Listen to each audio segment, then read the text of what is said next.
nuestro proyecto. Esta es la última de las reuniones que tenemos. Habíamos programado también otra más sobre adicciones a las tecnologías, pero debido, ¿no es cierto?, a que justamente el profesor que da, aunque no estaba primariamente, ¿no es cierto?, en nuestro programa, están justo ellos en pleno mes de licencia, así que bueno, igual de todas maneras, esas tipo de capacitaciones las seguiremos haciendo con, seguramente, ¿no es cierto?, algunos otros temas importantes, como también el tema del suicidio, que habíamos convocado a un profesor también de San Luis, ¿no?, que ha estado en alguno de los precongresos que hemos organizado.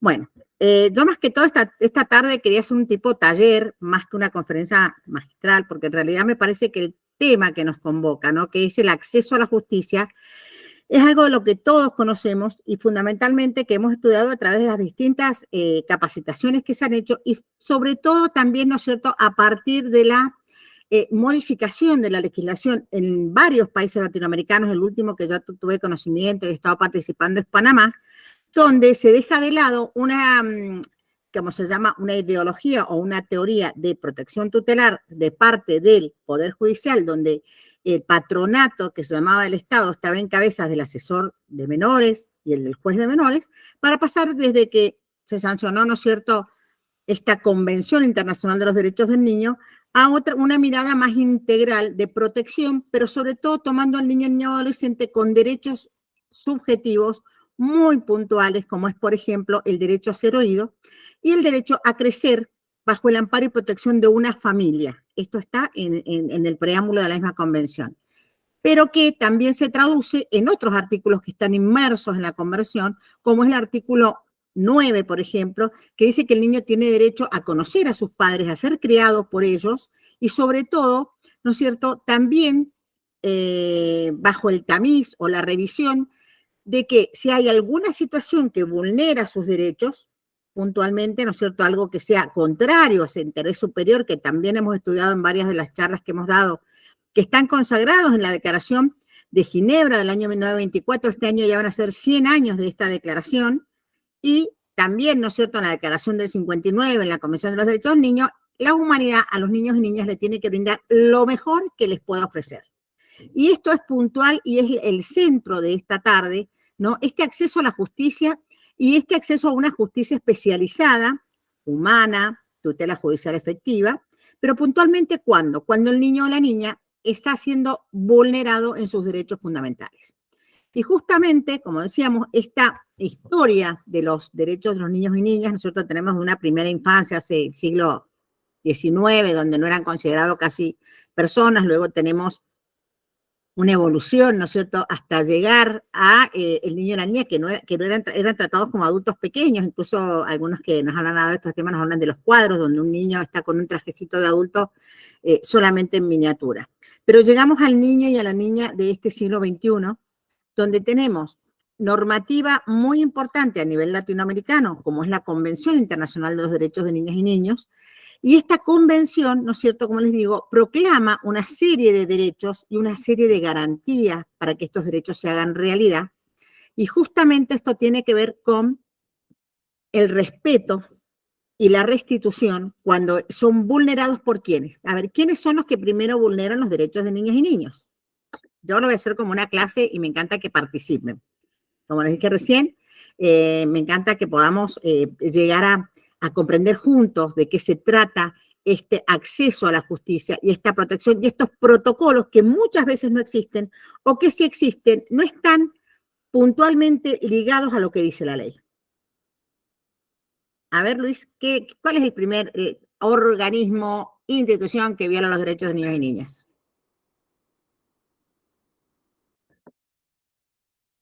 A veces el mismo Estado dice, a veces el mismo Estado, pero ¿quiénes son? ¿Qué dice, por ejemplo? Yo siempre relaciono lo que es la Convención Internacional de los Derechos de Niñas y Niños, la Ley 26061 para la República Argentina. Como digo, hay otra cantidad de países que han, digamos, sancionado leyes de protección con una mirada no ya tutelar, sino de protección integral, como comentaba recién Panamá hace menos tiempo, y es donde también hemos estado trabajando en estos temas. Igual que, bueno, dijimos que el primer país fue Brasil, o sea, pero ¿qué es lo importante? Que todas las legislaciones tienen una protección a partir de la familia. O sea, los primeros obligados a defender y a proteger, y como dice el Código Civil argentino, a formar, proteger y lograr el desarrollo de niños, niñas y adolescentes son el papá, la mamá, si son dos mamás, si son dos papás, o aquella persona que tenga el cuidado otorgado por la vida, porque a veces son de hecho estos cuidados de la abuela, el abuelo, el tío, el vecino, digamos, el, el referente socioafectivo que se llama, ¿no es cierto? Esto que ahora también ha tomado gran importancia, con quién quiero estar más allá de la sangre. El que me crió, la docente, la que me la entregaron, ese equipo técnico interdisciplinario, cuando me encontraron llorando en la escuela, mi mamá se fue, me había pegado, no apareció más y la maestra dijo, me lo llevo a mi casa y ha pasado. Y todos ustedes saben que eso ha pasado. Y los equipos técnicos interdisciplinarios, cuando empezaron a trabajar en este tema en el 2005, tenemos que, fue el gran cambio en la República Argentina. Y hablo para la República Argentina porque en general todos ustedes son de esta región. Y lo que pasó acá también ha pasado en otros países latinoamericanos. De una manera o de otra la cultura se va, digamos, transmitiendo. Entonces, ¿qué es lo importante que tenemos que tener en cuenta? Este acceso a la justicia, y si este acceso a la justicia ha sido vedado por legislación que pretendió proteger integralmente al niño, niña o adolescente, pero no lo logró, y no solamente no lo logra a veces, sino que también le priva este derecho de acceso a la justicia, como dicen las reglas de Brasilia, que las personas vulnerables, que son los niños, niñas, mujeres, incluye la ancianidad, la discapacidad y también los pueblos originarios. Son las personas que se ha observado a través de las distintas intervenciones, que son los que mayor vulneración de derechos han padecido, y por eso se llama, y es más fácil vulnerar el derecho de una niña o un niño, porque vemos el caso Loan en Argentina, cómo ese niño o esa niña se pueden defender de la abrupta violencia de las personas adultas, ¿sí? Entonces, tenemos situaciones difíciles. Antes de la convención, incluso con un régimen que se llamaba de tutelarismo, el Estado, y en ese caso sí era el Estado, el que sea, tengo todo el poder, y todos aquellos niños, esto nació, por ejemplo, en Argentina en el año 1919, la ley que se llamó Agote, ¿sí? Es una ley que nace a partir de que venían muchos barcos de Europa, porque terminaba la Primera Guerra Mundial, y venían precisamente familias a radicarse, como ahora vieron que van a Europa, bueno, venían a radicarse a nuestro país. Y en el viaje a veces fallecían los padres. ¿Y esto qué significa? Que los niños y niñas quedaban solos. Entonces, ¿quién se hacía cargo? El pariente, a lo mejor un tío, alguien que venía con ellos, ¿o no, Luis? A ver qué dice usted.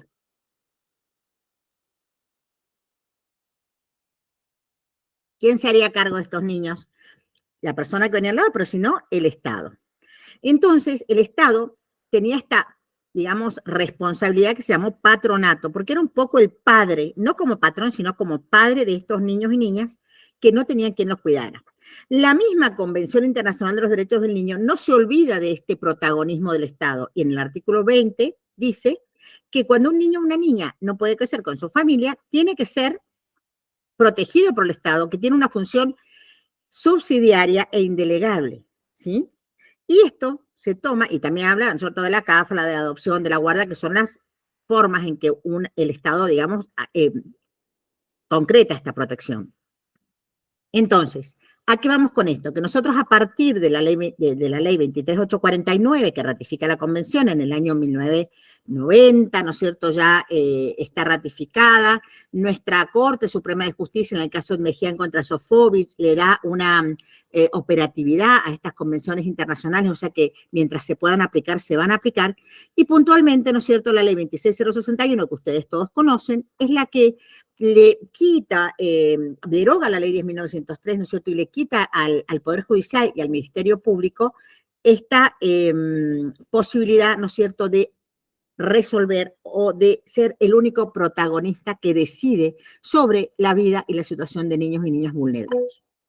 Pero vemos, ¿no es cierto?, que realmente muchas de estas situaciones que luego se convirtieron en vulneración de derechos que antes atendían la justicia de menores, llamada así en Argentina y en muchos países latinoamericanos, se convierte, ¿no es cierto?, en un órgano solamente que legaliza o que revisa las medidas que toma otro organismo, que es el Poder Ejecutivo a través de sus oficinas de niñez, o bien a través de, es posible, ¿no es cierto?, secretarías, SENAF en Argentina, Secretaría Nacional de Niñez y Familia, también de organismos que se llamaron organismos administrativos, y actualmente, por ejemplo, en la provincia de Mendoza ya se llaman equipos técnicos interdisciplinarios, porque ya no lo toma solamente una persona, sino que aunque tenga un director o una directora, los que toman la medida son equipos técnicos que intervienen desde el momento en que el adolescente, el niño o niña, tiene la vulneración de derechos hasta que, ¿no es cierto?, la justicia le da el cese de esa intervención.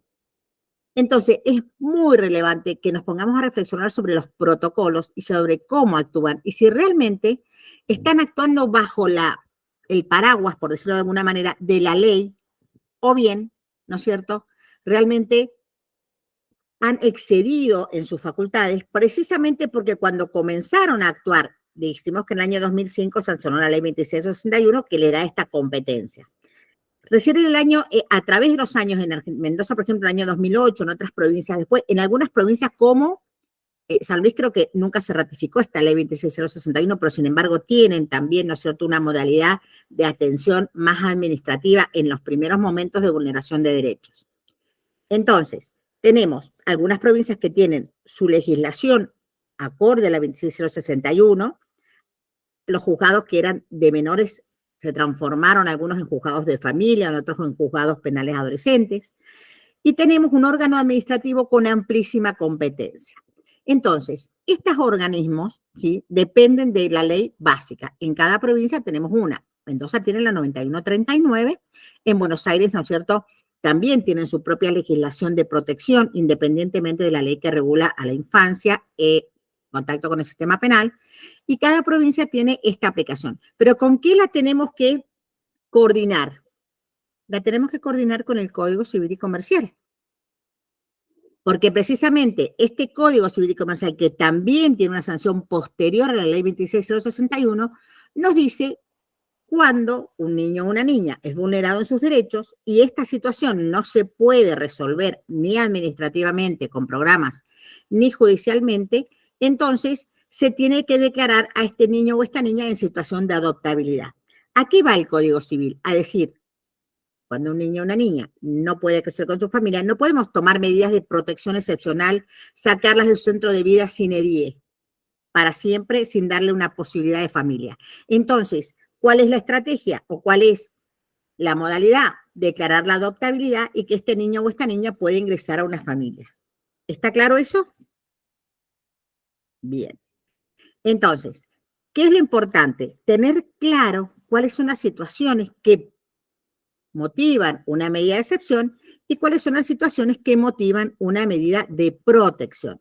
Eso seguramente que ustedes lo tienen y seguramente que lo han estudiado, pero ¿por qué me parece importante? Porque hay mucha confusión en cuanto a qué medidas se pueden tomar y qué medidas no se podrían tomar y qué medidas tiene que revisar el Poder Judicial. Por eso estamos hablando de protocolo y estamos hablando de legislación.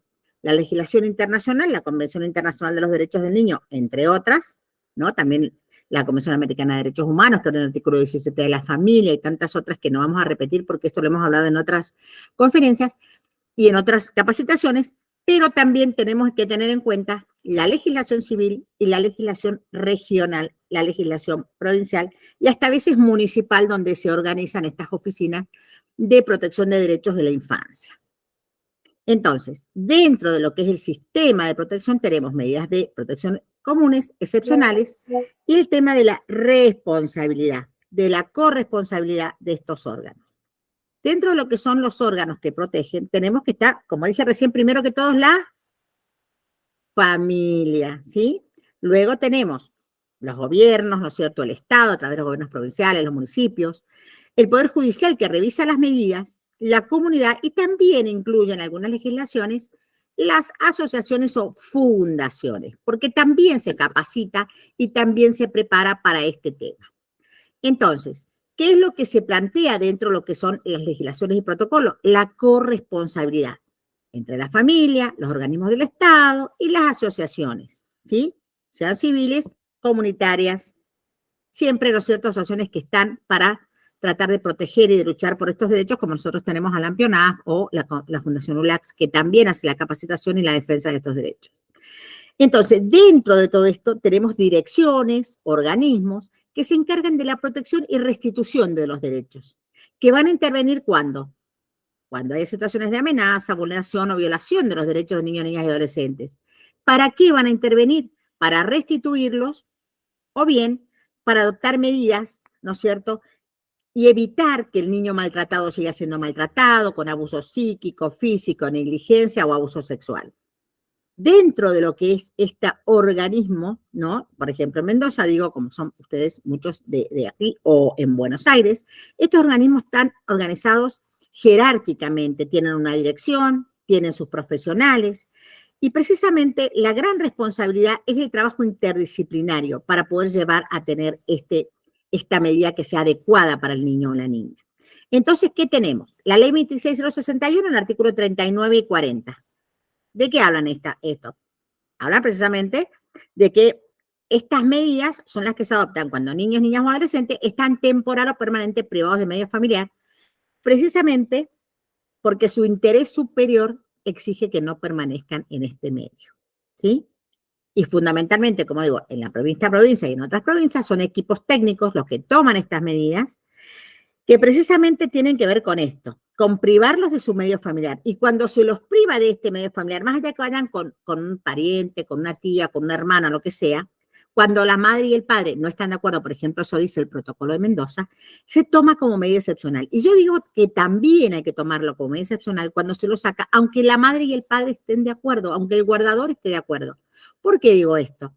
Porque precisamente, justamente con lo que tiene que ver esto, es con que se lo saca de su centro de vida, que se lo saca de su lugar donde ha permanecido, como dice la ley, legalmente hasta ese momento. Entonces, independientemente que este niño o niña vaya con un familiar, tía, abuela o lo que sea, es una medida excepcional que tiene que ser legalizada por el Poder Judicial.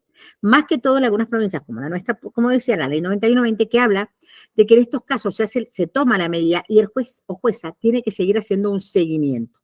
Algo que lamentablemente no se hace efectivo, e incluso también habla de una audiencia previa a este control de legalidad, la audiencia privada, entre ese niño o esa niña con ese magistrado que va a intervenir. ¿Por qué me parece importante tener claro esto? Y puntualmente porque es lo que nos alerta sobre la situación, ¿no es cierto?, de que está atravesando ese niño o esa niña.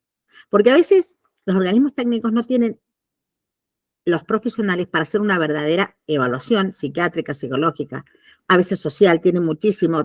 Acá salió un aviso una nota, digamos, en los medios, más de 60, no sé cuántas denuncias por día. Y entonces, a veces se toman medidas escuchando, ay no, mi mamá me pegó, ay no, no quiero estar con mi mamá. A lo mejor se peleó con la madre, una adolescente, y no quiere estar, y se quiere con el padre, que el padre le deja hacer lo que quiere. Y entonces escuchan a la niña, la dejan ir con el papá, y después no tienen el tiempo de hacer el seguimiento. Por eso hablé de protocolo e importancia de, a ver si han detectado problemas en tu red. Por eso es muy importante, no sé si me están escuchando, porque parece como que el video anda ahí. Bien, bien, Juliana. Sí. Gracias, Luis. Entonces, ¿qué es lo importante tener claro? Que tenemos que tener un conocimiento profundo de lo que dice la ley, a qué se llama medida de protección y a qué se llama medida de excepción. Protección es cuando la dejo en la casa, porque no va a la escuela, hay trato de negligente, hubo una pelea en la familia, pero la niña queda o el niño en su casa o el adolescente, y lo que va a hacer el órgano es controlar que esos derechos vulnerados se restablezcan, pero sin sacarla del lugar donde está. Eso es medida de protección. Y la medida de excepción es cuando lo saco, aunque vaya con el otro papá. Porque, ¿qué dice la misma ley? Cuando muchas veces hay separaciones, acuerdos de mediación, y la niña o niña queda con uno, y si ocurre algún problema, va al equipo técnico interdisciplinario y el equipo le saca a esa mamá o ese papá el cuidado personal unilateral, lo entrega a la otra parte sin ningún control jurisdiccional y con un poder omnímodo que no puede ser cuestionado, porque como está interviniendo el equipo técnico o el órgano, la justicia no se mete. Y ese niño o esa niña, a veces ese tipo de medidas, ¿no? Cuando no hay un seguimiento, una evaluación profunda y un verdadero estudio de su situación, queda entrampado, ¿no es cierto?, en un cuidado parental que a veces no está respetando su interés superior o sus derechos integrales. Por eso me parece tan importante hablar de este tema de protocolo y protección. Hay distintos documentos, ustedes pueden ver en Nación, ¿no es cierto? También tienen un protocolo que habla de las medidas de protección y justamente habla de pautas mínimas en relación al abordaje, a la atención, a las prácticas profesionales respecto a la protección integral de derechos de niños, niñas y adolescentes para ser consideradas por los actores del sistema de protección de derechos. ¿Y a qué atiende este protocolo? Y justamente atiende a la necesidad de optimizar las metodologías de abordaje en situaciones de niños, niñas y adolescentes que pueden ser alcanzados, ¿no es cierto?, por medidas de protección integral. ¿Por quién? Por la Secretaría Nacional de Niñas, Adolescencia y Familia. Y por eso este protocolo de actuación tiene que ver con esto, con cómo vamos a actuar y el límite también. Entonces, ¿qué se tiene que tener en cuenta? ¿En qué leyes le parece a usted que se tienen que marcar precisamente estos protocolos? A ver. La pirámide jurídica. Exactamente. ¿Y dónde está la pirámide? ¿Cuál es la ley más piramidal, más grande? Protocolos internacionales. Más que todo, más que protocolos, porque sabe que Argentina justamente tiene una legislación que no es la misma legislación que tienen otros países. ¿Por qué? Porque justamente, por ejemplo, Europa tiene también, ¿no es cierto?, más allá de la convención que es mundial, sus propias legislaciones, en Norteamérica otras, hay principios que en algún lugar se toman mejor que en otros, pero fundamentalmente, claro, la Constitución Nacional, porque es nuestra cultura. Y la Constitución es la que incluye toda esta normativa. Entonces, lo primero que tomamos en cuenta es la Convención de los Derechos del Niño, que es la Ley 23849. Y no nos olvidemos de esta ley, porque esta ley es la que hace ingresar la convención a nuestro sistema jurídico. No es la convención que encontramos de UNICEF o la que encontramos en Internet. La que tenemos que leer es la ley 23849, que hace las reservas para nuestro país y que nos dice cómo va a ser las condiciones de vigencia de esta convención en la República Argentina. 23849. ¿Por qué? Porque si ustedes leen directamente la convención, no es tal cual se va a aplicar en nuestro país, porque nuestro país ha ratificado esta convención con una ley que tiene reserva de las que no vamos a hablar, pero una de ellas es que no acepta, por ejemplo, la adopción internacional, que no acepta que los chicos menores de 18 años vayan a la guerra. ¿Me entienden? Entonces, tenemos que ver, esa es la base jurídica normativa de nuestra legislación, la ley 23849, la ley 26061 y su decreto reglamentario, el 415 para aquellas provincias que lo hayan ratificado, y el 416 que fue también en el 2006. Las actas de la sesión inaugural del Consejo Federal de Niñez, Adolescencia y Familia, que también fueron en el 2006. ¿Sí? En Mendoza se hicieron algunas jornadas en ese momento. Los lineamientos nacionales en materia de niños, niñas y adolescentes, sin cuidados parentales, que están en el año 2007 también consagrados. También se tiene que tener en cuenta las directrices de Naciones Unidas sobre las modalidades alternativas del cuidado de niños, que es, fíjense, la número 6, 14 y 142, y el relevamiento de niños, niñas y adolescentes, ¿no es cierto?, que se ha hecho tanto en el año 2011 como 2010, algunos otros que ha hecho UNICEF, por ejemplo, en el 2022 creo que fue el último que yo pude observar, y también las correspondientes actualizaciones de protocolos y de legislación que han hecho las distintas provincias, puntualmente teniendo en cuenta, digamos, por decirlo de alguna manera, los errores cometidos. ¿Por qué? Porque comenzamos aplicando la ley 26061 casi sin protocolo y realmente la visión era el niño o la niña tienen que quedar con esta familia o con su familia o con su entorno o con el referente afectivo.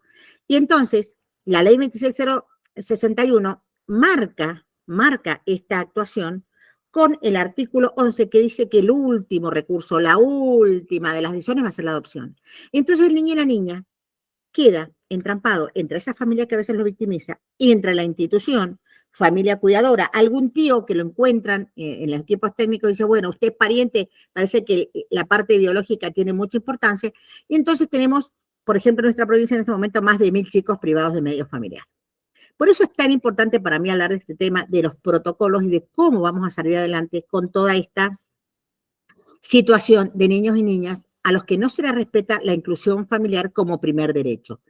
Por un lado, cuando quedan desprotegidos de la familia de origen, o bien cuando se toman medidas de protección sin la verdadera aproximación a la real situación con las evaluaciones que se tienen que hacer, y entonces el niño o la niña va de una tía al abuelo, al padre, a la madre, y la verdad es que no se han hecho las evaluaciones profundas para saber dónde está cuidado de mejor manera su interés superior. Entonces, estos protocolos, ¿a quién tienen que ir dirigidos? Nosotros tenemos uno en Mendoza, ustedes tienen en Nación. Yo no voy a hablar puntualmente de uno, sino simplemente de los lineamientos básicos, porque de esto se trata este curso, para que podamos reflexionar. Entonces, ¿cuáles son los principios rectores de todo protocolo? ¿Cuáles van a ser? ¿Qué les parece a ustedes? Primero, el interés superior del niño. Interés superior. Claro. ¿Cuál es el interés superior? A ver, que ya lo hemos repetido tantas veces. Propone la vigencia y la satisfacción de todos los derechos y funciona como un principio que promueve, ahí Juliana no sé si va a hablar, un principio que promueve la conciliación entre el interés superior y la protección efectiva de estos derechos. Y también funciona como ¿qué? Como un principio rector, ¿no es cierto?, e interpretativo, frente a situaciones que son incompatibles, ¿no es cierto?, el ejercicio conjunto de dos o más personas del cuidado cuando las parejas se separan sería muy importante también, como digo siempre, tener de base el Código Civil, por ejemplo en Argentina, que nos habla de que el cuidado debe ser compartido, que puede ser de manera indistinta, o sea, uno se hace cargo y el otro interviene en todas las cuestiones importantes, y otros, ¿no es cierto?, como alternado, que algunas familias lo han tomado también, mucho más últimamente, donde un tiempo está con uno y otro tiempo está con otro. Pero siempre respetando el interés superior de niños, niñas y adolescentes. Otro de los temas importantes es la garantía de prioridad. ¿Qué quiere decir esto? Que cuando en un sistema los diversos grupos compiten por recursos escasos, o sea, realmente no tenemos, como digo, muchos profesionales en un equipo. Tenemos los profesionales de las direcciones generales de escuela o de los colegios, por otro lado. Y bueno, en estos casos siempre hay que arbitrar los medios para que este niño o esta niña tengan la intervención a lo mejor de un equipo técnico sin desperdiciar recursos porque tenemos pocos y sin generar, lo que muchas veces sucede, esta pelea entre lo que dice por ahí el Poder Judicial y lo que va a decir por ahí el equipo técnico. Por eso hablo de protocolos, qué es lo prioritario, a quién se va, cómo viene. Otro de los temas importantes es la no discriminación. O sea, hay que hacer referencia a que cualquiera sea la situación del niño o niña, no voy a darle más importancia a este niño porque tenga una situación económica más difícil, sino que muchas veces tenemos que darle la importancia, ¿no es cierto?, puntualmente al hecho puntual o a la situación puntual de ese niño, niña o adolescente. Porque muchas veces sucede que un niño, a lo mejor que esté en una familia de mejores recursos, ¿sí? La verdad que puede ser así, igual se encuentra abandonado, victimizado, abusado, con trato negligente. Pero a veces, ¿no es cierto?, la interpretación, por eso hablo de los protocolos, es que porque el niño tiene o está en una familia de cierta, digamos, nivel socioeconómico o cultural, va a tener menos posibilidades de violación de sus derechos. Puede ser que tenga menos posibilidad de violación de su derecho a comer o a vestimenta, pero no a veces a sus derechos al apego, al cuidado, a la atención. Por eso me parece tan importante ver cada niño en su entorno y no discriminar y no pensar, como ha sucedido muchas veces, que porque el niño o la niña está en un ambiente donde tiene unas necesidades satisfechas económicas, pensamos que no tiene ninguna otra vulneración de derechos. Lo digo porque hemos tenido casos, por ejemplo, de adopción, donde lamentablemente al pasar y transcurrir tanto tiempo con estas situaciones de niños, digamos, privados del medio familiar, llegan a incorporarse o a vincularse con una familia cuando ya tienen preadolescencia o adolescencia. Y es muy difícil la incorporación y sobre todo superar todos estos momentos y sufrimientos que ha tenido el niño y la niña. Entonces, cuando un niño o niña se incorpora a una familia, tenemos que tener un seguimiento, ayudar a esas personas para comprender qué es lo que le pasa, cómo está ese niño o no. Y a veces cuando ya se otorgó la adopción, el equipo técnico interdisciplinario, el equipo de adopción, ya no interviene porque ya está otorgada. El equipo técnico interdisciplinario de los organismos administrativos, no, ese niño tiene todas sus necesidades básicas satisfechas, o sea, porque va a intervenir, tiene padre, madre, va a la escuela, pero a veces el problema es que quizás ese niño no se pudo, esa niña, adaptar a esa familia, y tenemos que darle una instancia con especialistas. Entonces, también es importante ver esa vulneración, que no tiene que ver solamente con que hoy me castigaron, sino que también tiene que ver con a veces esas situaciones especiales de adaptación, de adolescencia, de rebeldía, que necesitan de un asesoramiento. Y no va a tener a lo mejor la misma importancia de un niño que a lo mejor lo abusaron la noche anterior o le golpearon o han puesto en riesgo su vida. No es la misma situación, pero sí son situaciones en las que tenemos que contemplar también en estos protocolos donde se habla del derecho de los niños y niñas. Esta participación, esto también es un tema importante, el tema de la participación, porque también es algo que hemos advertido que está en los protocolos, pero que no está puntualmente valorado, creo yo, interdisciplinariamente. Cuando un niño o una niña expresa su voluntad, tenemos que evaluar desde qué lugar lo hace, ¿no? Y con qué elementos cuenta.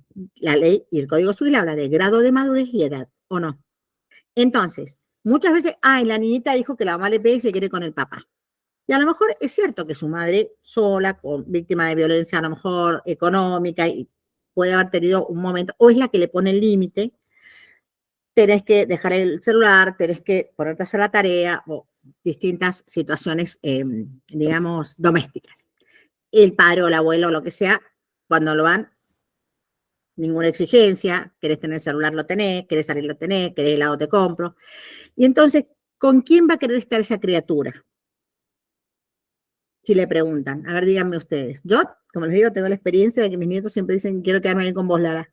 Y la verdad es que, bueno, lógico, porque acá no hay límite, muy poco. Consentimiento.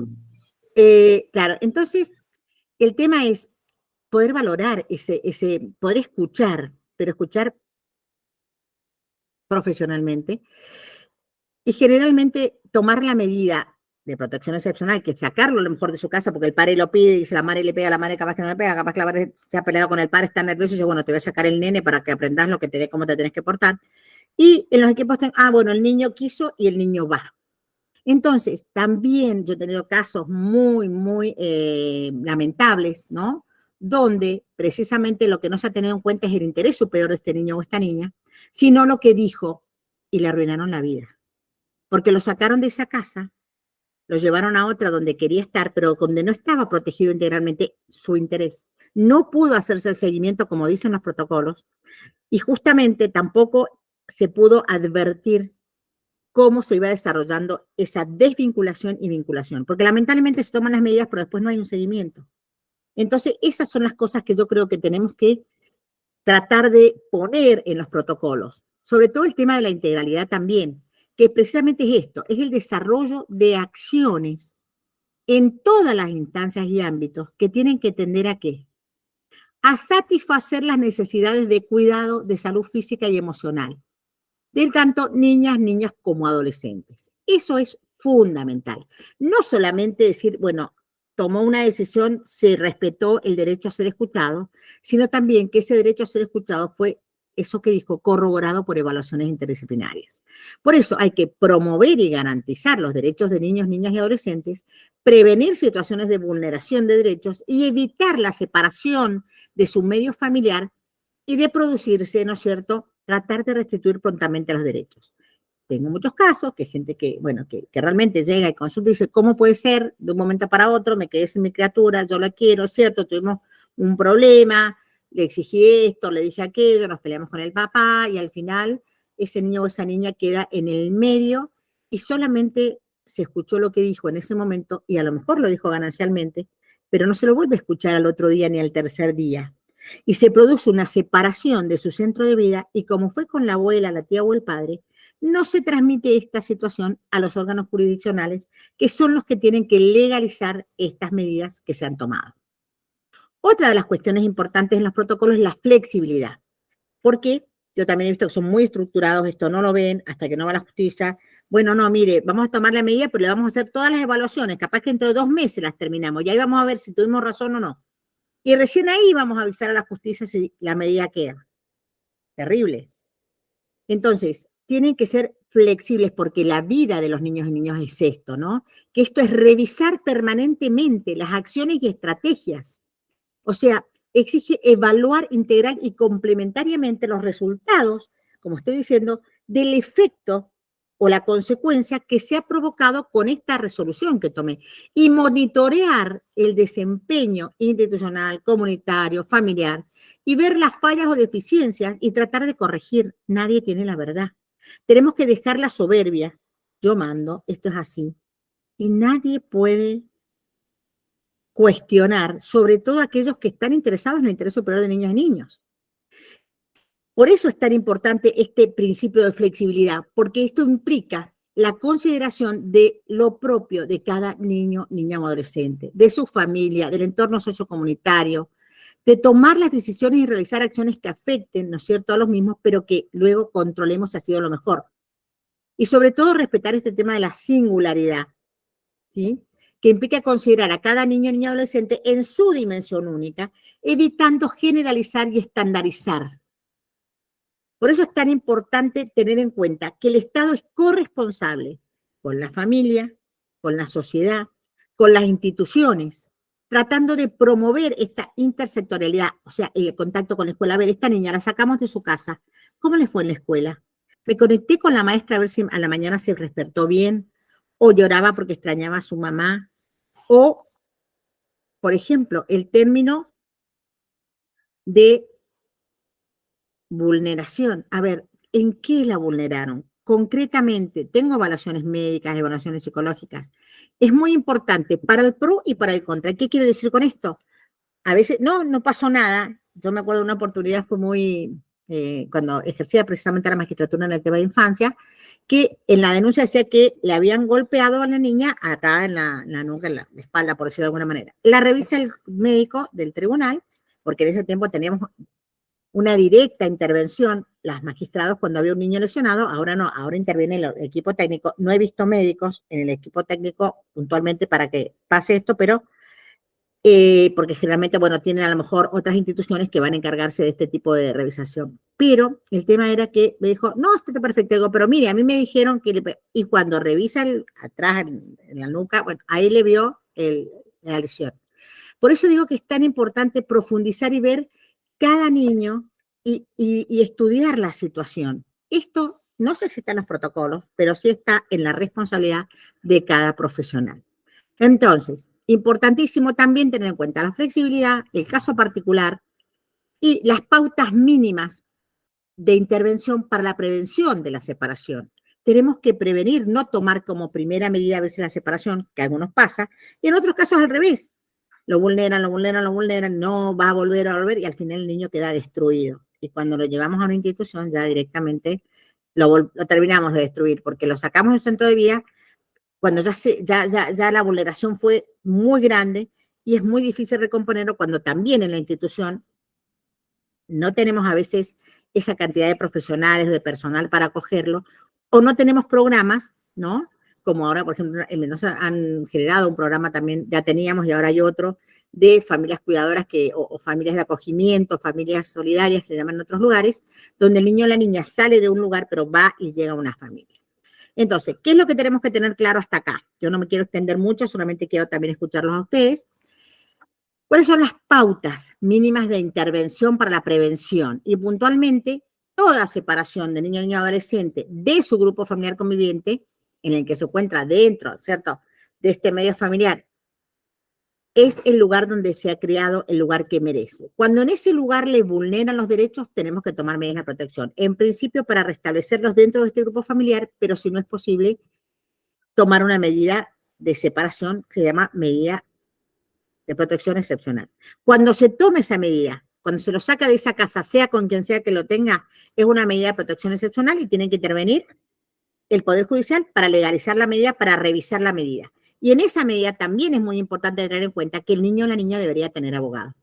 ¿Por qué? Porque en la mayoría de los casos el abogado se designa según lo que dice por lo menos la legislación local, no la 26061 que habla en el artículo 27, que toda situación debe intervenir un abogado.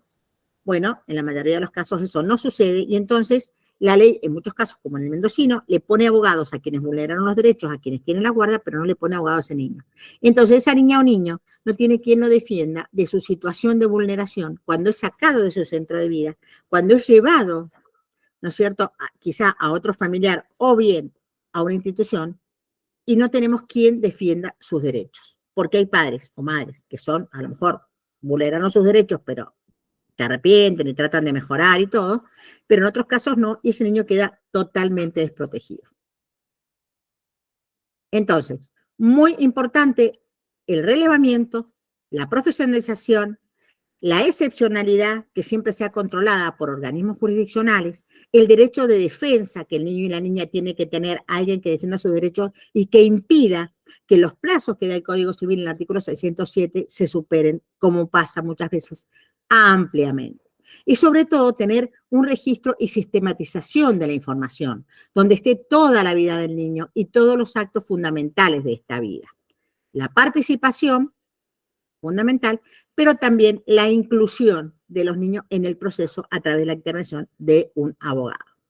Bueno, estoy aquí abierta a las preguntas porque, bueno, no somos tantos y así hacemos una charla un poco más amena y sobre todo las preguntas y las cuestiones que ustedes ya quieran, digamos, compartir. A ver, ¿qué me pasa?